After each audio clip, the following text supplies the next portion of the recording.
Supreme court ने मंगलवार को उत्तर प्रदेश मदरसा शिक्षा कानून 2004 की संवैधानिक वैधता बरकरार रखी है। साथ ही इलाहाबाद हाई कोर्ट का फैसला खारिज कर दिया है। सुप्रीम कोर्ट ने कहा कि हाई कोर्ट ने इस कानून को असंवैधानिक ठहराकर गलती की थी। हाई कोर्ट ने इसी साल इस कानून को असंवैधानिक बताते हुए खारिज कर दिया था।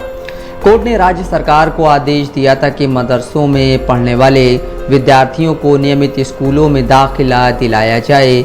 उच्चतम न्यायालय ने इस आदेश पर रोक लगा दी थी। मुख्य न्यायाधीश DY चंद्रचूड़ ने कहा कि सरकार मदरसा शिक्षा को लेकर नियम बना सकती है। उन्होंने कहा, सिर्फ इसलिए कि मदरसा कानून में कुछ मजहबी प्रशिक्षण शामिल है, इसे असंवैधानिक नहीं माना जा सकता। मदरसा कानून राष्ट्रीय शैक्षिक अनुसंधान और प्रशिक्षण परिषद यानी NCERT की पाठ्य पुस्तकों और मजहबी तालीम का उपयोग कर शिक्षा देने की रूपरेखा प्रदान करता है।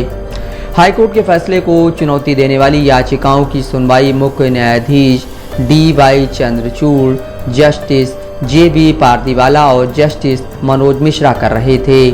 हालांकि अदालत ने इस कानून के कुछ प्रावधानों को असंवैधानिक करार दिया है। ये प्रावधान बोर्ड को कामिल फाजिल जैसी डिग्री देने का अधिकार देते थे। अदालत का मानना है कि ये अधिकार विश्वविद्यालय अनुदान आयोग के प्रावधानों के उलट हैं। इलाहाबाद हाई कोर्ट की लखनऊ खंडपीठ ने 22 मार्च को उत्तर प्रदेश मदरसा शिक्षा बोर्ड कानून 2004 को निरस्त कर दिया था। हाई कोर्ट का कहना था कि यह कानून असंवैधानिक है और धर्मनिरपेक्षता के सिद्धांतों का उल्लंघन है।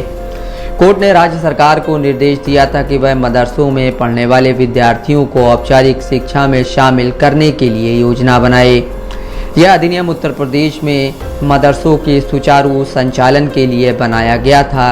इस फैसले के खिलाफ सुप्रीम कोर्ट में कई याचिकाएं दायर की गई थीं। इसके बाद सुप्रीम कोर्ट ने 5 अप्रैल को हाई कोर्ट के फैसले पर रोक लगा दी थी।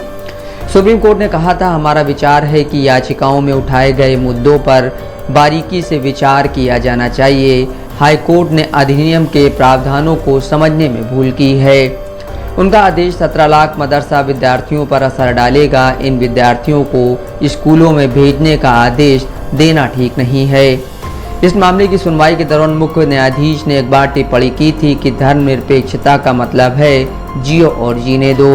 उत्तर प्रदेश सरकार ने भी सुनवाई के दौरान अपना पक्ष रखा। दूसरी ओर राष्ट्रीय बाल अधिकार संरक्षण आयोग NCPCR का कहना था कि मदरसा शिक्षा संविधान के अनुच्छेद 21(a) के तहत गुणवत्तापूर्ण शिक्षा के वादे की गारंटी को नकारती है।